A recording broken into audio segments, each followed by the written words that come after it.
Hello everyone, this is part 21 of our playlist Full Stack Python. In this playlist, in this video, we will study about multiple condition operator. Okay, so let's understand in detail what is multiple conditional operator.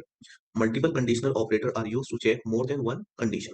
Okay, so remember, if you want to check more than one condition, what do you need?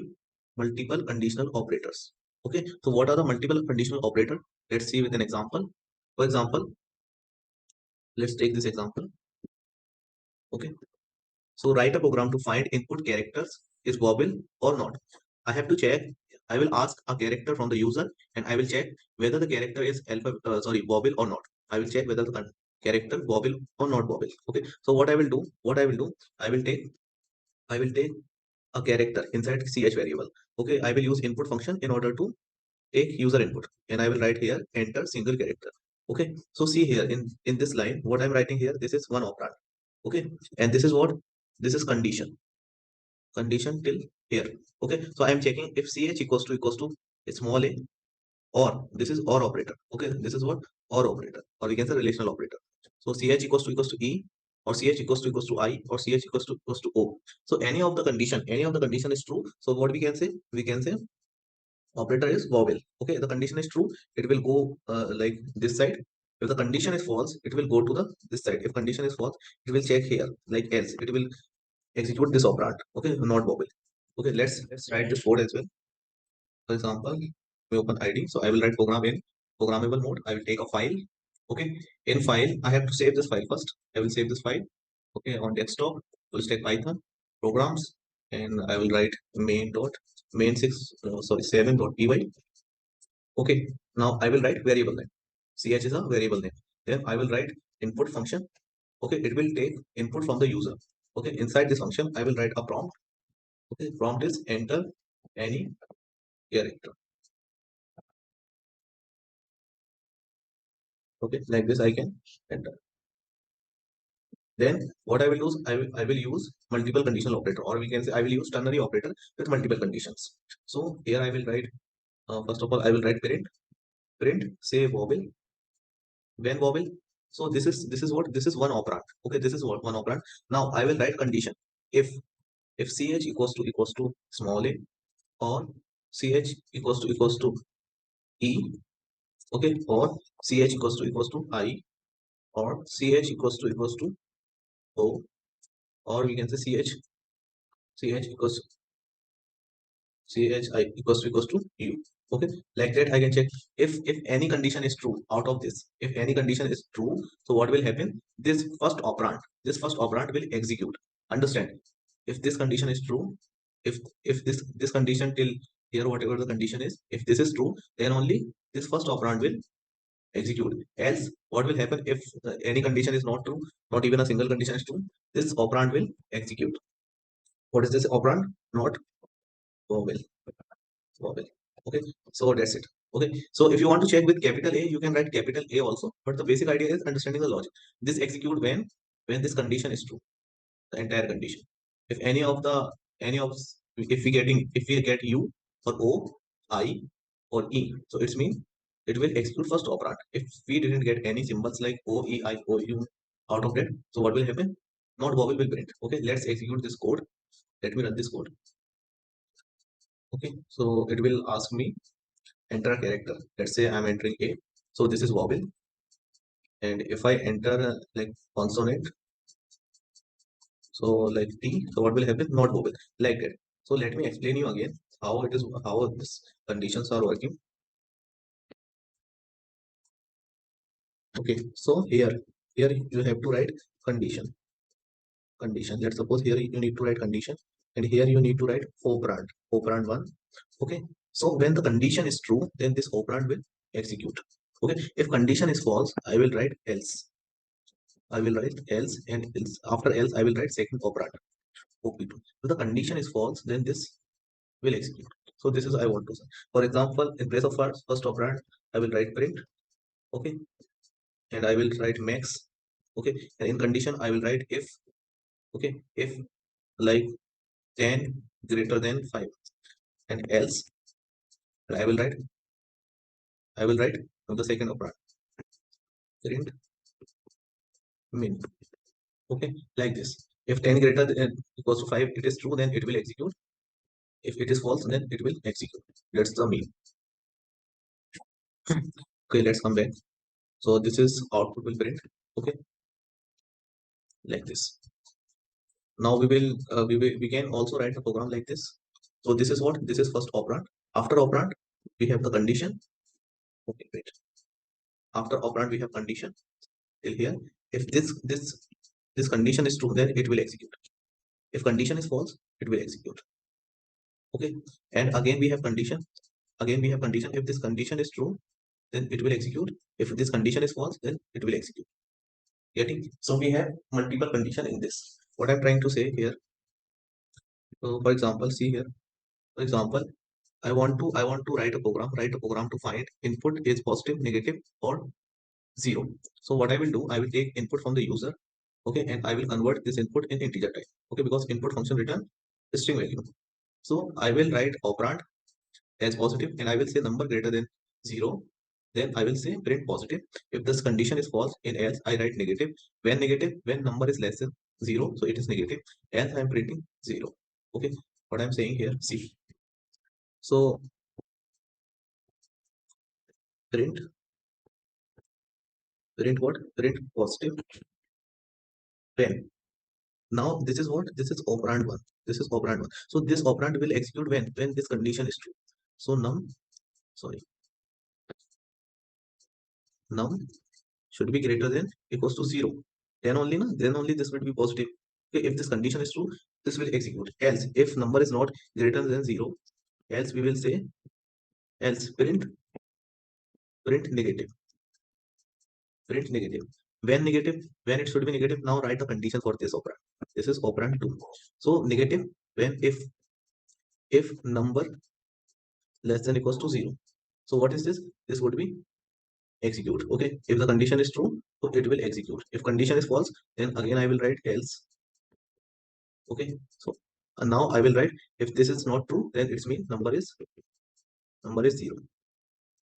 I can say like this. Okay, let's write this code. Okay. So for example, I will take input from the user and I will convert my input. I will use input function, and inside input function I will write prompt, enter a number. Okay, now what I will write? I will write print say positive. When positive, I will give condition. I'm using ternary operator, right? So I will give condition. I will say if number greater than 0, then only I can say this is positive number. If the condition is false, I will say else print negative. When negative, if now see if number less than 0, less than 0. If this is less than 0, then execute this. If number is greater than 0, then execute this. If it is also not true, if number is not less than 0, then I will say in else block, I will write print 0. The number is what? 0. Okay, so this is how I can print. Okay, see. Now I will execute my code, or I will run my code. So for example, enter a number. Let me enter 5. So it is positive number. Let me run again. Okay. So for example, if I write -5, so this is negative number. Okay. And for example, if I write 0, so what will happen? 0 will print like this. Okay. So this is how we can use multiple conditions using ternary operators. So come back here. And here is another example. Write a program to find input character is alphabet, digit, or a special symbol. I have to check whether the enter character is alphabet, digit, or a special character. So what I will use? So I will write first. I will take input from the user in ch variable. I will print alphabet. When ch value is greater than equals to a. A is nothing but 65. 65 is what? ASCII value of a. Okay, so a is what? 65. So I will say if ch value is greater than equals to what? 65, which is nothing but a, and I will also check ch value should be less than what? Z. What is the z value? So I will write z, it automatically fetch. So our ch should be, if our ch between z and a, so it means this is a alphabet. Like that we can write the logic. See, if ch equals to a greater than equals to a and ch less than equals to z. Okay, so this is what alphabet, or we can say ch equals to greater than equals to small a and ch less than equals to small z. Okay, so if this condition is true till here, if this condition is true, then only we will execute this operand. Okay, this print function. Else, if any condition false, then what we will do? We will execute this operand. When this operand will execute, when this condition is true. Else means I will go to other operand. Okay, so this operand will execute only when this condition is true. If ch value greater than equals to 0 and ch value less than equals to 9, and else print special character. So everyone, you can try this code by your own. You can take a screenshot of this code and you can try. Okay, and this is code. This code is using ternary operator. We are using ternary operator in this code. Okay, so this would be output, like enter a character a. So this is what alphabet. Capital A is also alphabet. 7 is a digit, and star is a special character, like this. So how we can find the ASCII value? With the help of ORD function. For example, if you write in ORD function a, it will return ASCII value. What is the ASCII value? 65 of a. Let's check whether it's working fine or not. For example, if I write ORD, and inside ORD I will write capital A, what will happen? ASCII value will return. Okay, what is the ASCII value of small a? 97. So 97 will print like this. Okay, so you can try these also. And we have not operator. We have not operator. Okay, not is a unary operator. This operator required one operand. Truth table for of not operand is, so operand is what? Operand is nothing but, for example, if I'm writing a plus plus, so a is what? Operand, and this is what? Operator.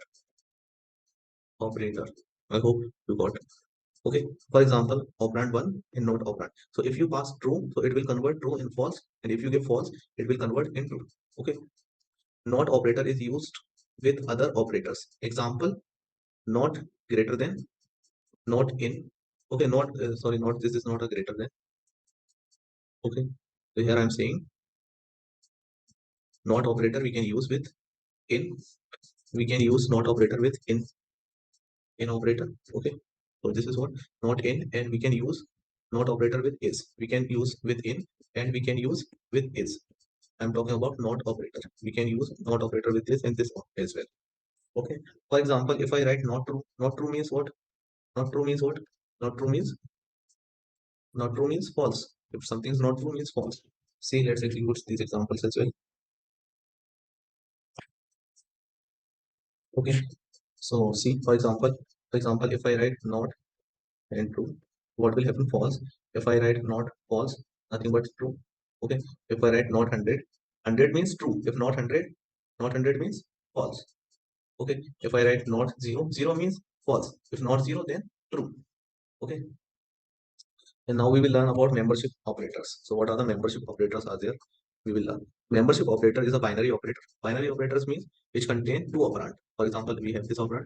So this is one operand, this is second operand, and this is what operator.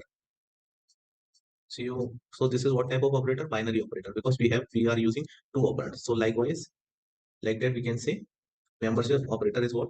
Binary operator. Okay, this operator requires two operands. Membership operator is represented using in keyword. Okay, with the help of in keyword we can represent in like membership operator. So these are two membership operators. Okay, in and not in. Okay, we can use not with in. All right. So membership operator is used with collection data types or searching given value in the collection values. Syntax value, or we can say object in collection. We will write this one, and after that this operator in collection. Okay. For example, in in operator returns boolean value. So in operator what return? What this operator returns? Boolean value. What is boolean value? Either true or false. For example, a is in Java. So a is there, na? A is there. So this return what? True. So it will return. See, let's execute these examples.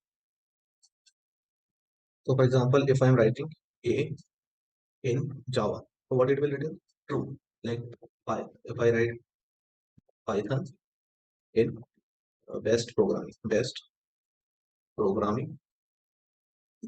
Python. Let's say I'm writing this. So what it will return? It will return true. Why? Because Python is there. Okay, that's why it will return true. Okay, for example, I'm writing 10 and in operator, and I'm passing 10, 20, 30, 40. So what will happen? It will check whether 10 is there in list or not. So if 10 is there, it will give me true value. For example, if I write 100 in 10, 20, 30, 40. So what will happen? 100 is not there in this list. So what will happen? False will return. Okay, if value is not found, then false will return. If value is found, value is found. So what will return? True will return. Like that. Okay. For example, see this. Previously, we also talk about vowels. We write ch. We use some conditions like ch equals to check a, or ch equals to check capital A, like that, in order to write the logic of vowels. But in with the help of membership operator in, with the help of in operator, we can easily find out any vowel. So, for example, here write a program to find input character is vowel or not. So I will take, as usual, I will take input from the user, and this input called by ch. Okay, now I will write operand one, vowel print vowel. If chc, I'm using, this is what operator. Okay, if ch is available in this string, so return true. So what it will return? It will return true. True means this will execute. If ch, like inside ch, it may contain a, it may contain capital A, it may contain b, or it may contain capital B. Any character it can contain, and we are checking if any vowel is there inside the ch and it is matching from this string, so it will return true, as it will return false, so not vowel. Try this also, everyone. Okay. So how we can write? First of all, I will take input from the user using input method. Enter, enter a, yeah, like this. I'm writing in short. Enter any character, and I will write print. When print vowel. When this should be execute if ch in. Okay, I'm using in membership operator. So, and I'm checking with string. So a, e, I, o, u vowels, and I will write capital A, E, I, O, U also. Okay, so if this condition is true, then only this will execute. If this condition is not true, then I will write here print, say not vowel. So now program is not complex, now easy. If this condition is false, this will execute. If condition is true, what will happen? This will execute. Okay, let's run the code. Okay, for example, I am typing here a. So what will happen? Vowel will print. We run again. For example, now I am writing z, capital Z, small z. What will happen? Not vowel. Okay. For example, if I write uh, capital I, what will happen? Vowel will print like this. Okay, so this is the simple logic. Now we will see identity operator. Identity operator. Identity operator is a binary operator. Identity operator is a represented using is keyword. So in membership operator we use in. Okay, but in identity operator we use is. And not operator, we can not operator with is in, and we can use not operator here also with is. Okay, so see, identity operator is a binary operator, means two operand is needed. Identity operator is represented using is keyword. Okay, identity operator is used to compare references or identity of two objects. So it is used to identify references. References nothing but address of the object. Okay, so we can write is and we can write is not. Okay, so this is operator returns true if two variables pointing the same object inside memory, else return false. Is not operator returns true if two variables are not pointing to same object inside memory, returns false. Okay, I will explain you in detail, don't worry.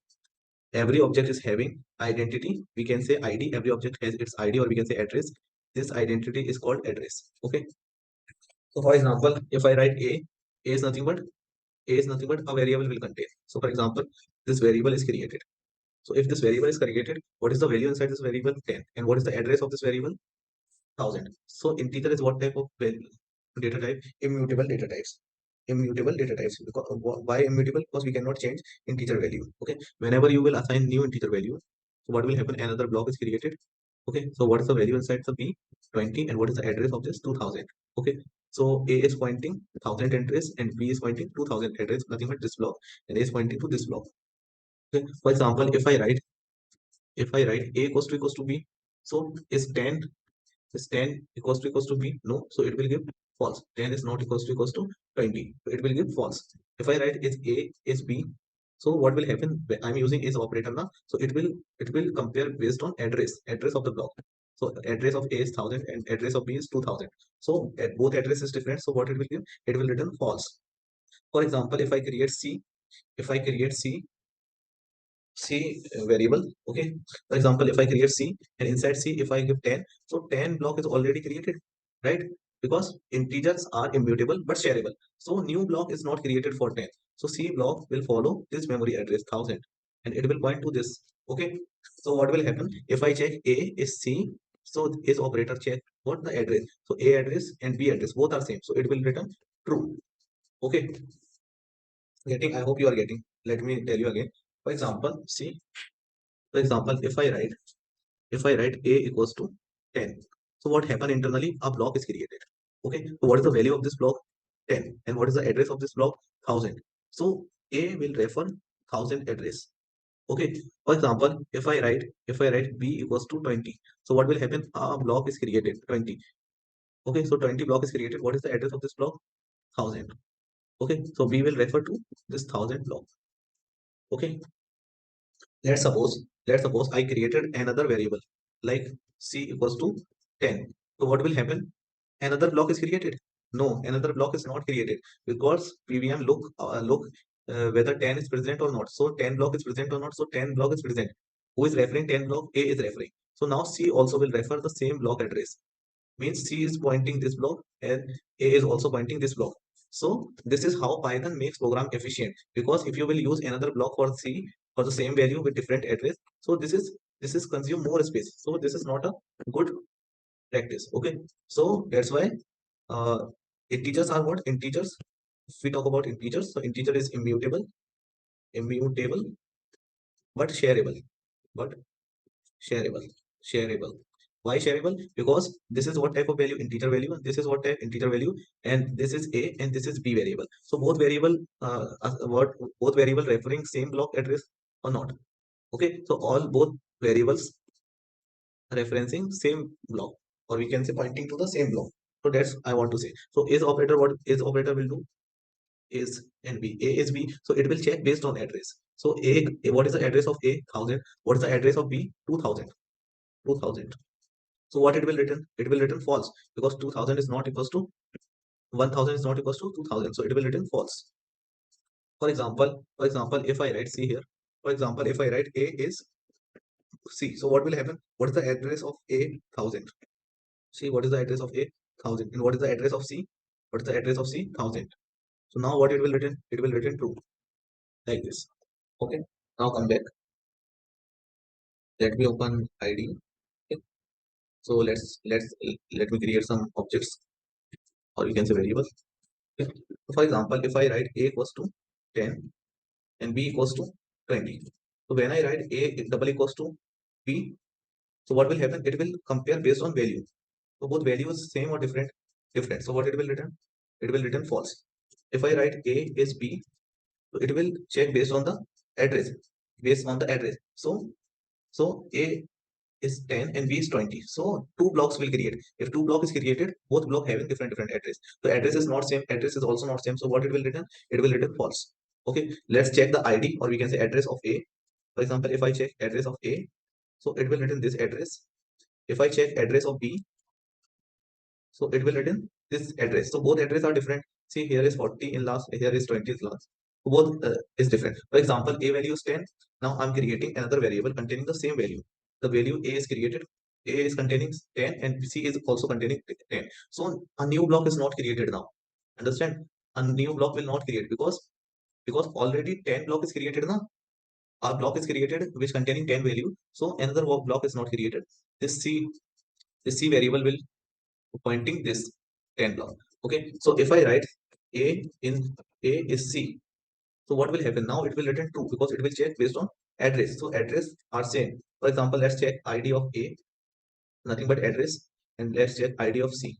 So both ID is same. Both ID is same. That's why it's giving me, like if I write A is B, so it's giving me, sorry, not A is C. A is C I should write. Okay, so it will return me true. I hope you're getting idea now. Okay, for example, we have list. For example, we have list. List is immutable or mutable? List is immutable or mutable? Lists are mutable.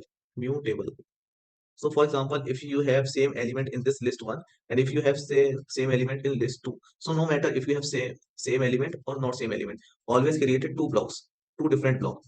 This containing the same values, and this is also containing same values. Because of this nature, the nature of list is mutable. Mutable means changeable. Okay, so whenever you create a list, a block is created, a new block is created. So list one is created like this, and this is what, this is the value inside the list one. Okay, so list referring what address, 1000 address, this one. Okay, and list two referring what address, this memory address. Okay, so for example, if I write list one equals to list two, so equals to operator check values, it's compared based on the values inside the list. So both lists containing same value, it's written false. If I write list one is what operator list two, so what will happen, false will print. Why false? Because it is operator check based on address. So what is the address of list one? 1000. What's the address is list two? 2000. So both address are different, so it will return false. Okay, so let me execute this example as well. For example, okay, for example, if I create list one, inside list one I will write 10, 20, and 30.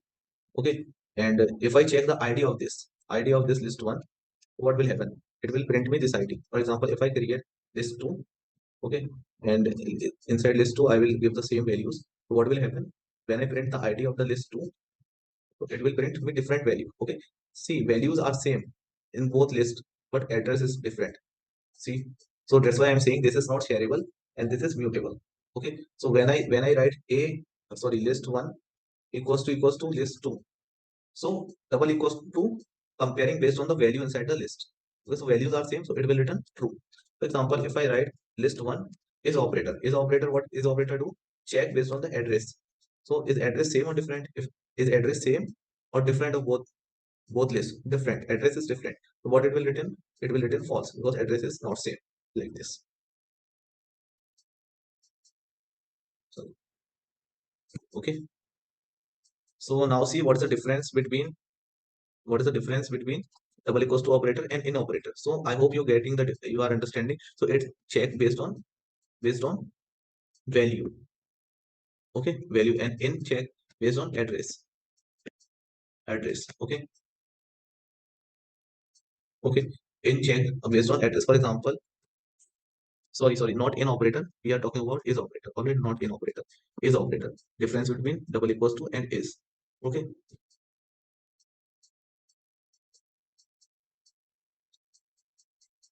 so see what's the difference between both. Okay, so if we talk about double equals to, it is a relational operator, and if we talk about is what, it is identity operator. It is identity operator. This operator is used to compare values of the object, or we can say object equality. Okay, and if we talk about is operator is used to compare identity of objects. Identity means address of the object. If two variables are pointing to same object, if two variables are pointing to the same object in memory, this operator returns true or else false. If two objects pointing the same memory, for example, if a equals to 10 and b equals to 10, so a block is created which containing 10 value. So what is the address of this block? Let's suppose 1000. So a will refer this 1000 block, and b will also refer this 1000 block. Okay, like this. So this is why this address and this address same, because 10 is already there. In case of immutable, if values are same of two variable, new block will not create. Both variable will follow refer to the same block. Okay, so this is the mean. For example, so this is also an example. For example, a equals to 10, b equals to also 10. So it's mean new block will not created. Both will follow the same address block. Both will refer same address block. For example, if I write a equals to b, so it's mean a 10 equals to 10, which is true. So it will return true. And id is also same. See, id, because one block is created, now one block is created, and both block following the same address. So id is same, and this id is same. So it means when I use is operator, so it will give return true. In case of list, when we compare, so it will return true. But two block is created. Two block is created. This is one. This is for list one. List one. And what's the value inside this? 10, 20, and 30. 0, 1, and 2. And this list also have some address like this. And list two is also created. Okay, a large block is created. Inside a large block, we have a small block. I have 10, 20, and 30 block number. Okay, it also have address. So value is same, but the address is different because the list is mutable. Because of the nature of the list, two objects is created for the same value. And so if we check is operator, I will check the address. So both addresses different. That is why it is giving me false. So we also have another operator, walrus operator in Python. It is introduced in Python 3.8. Okay, and this is what this is the expression of this symbol. We can say this is the syntax of the symbol. Like I have to write colon and equals to. So this is what walrus operator. Walrus operator is called walrus operator. So this sign is called walrus operator, or we can say assignment expression operator. Okay, in the next upcoming video, we will discuss about this walrus operator in detail. Okay, so stay tuned, everyone. So thank you everyone for giving me your valuable time. Thank you, and always keep a smile on your face. Okay, and spread the knowledge and spread the love. Okay, because already distraction, or we can say depression and anxiety is there in the world. So spread happiness. Spread happiness. Okay, all right. So spread happiness. Okay, bye everyone. Take care. Bye. Okay.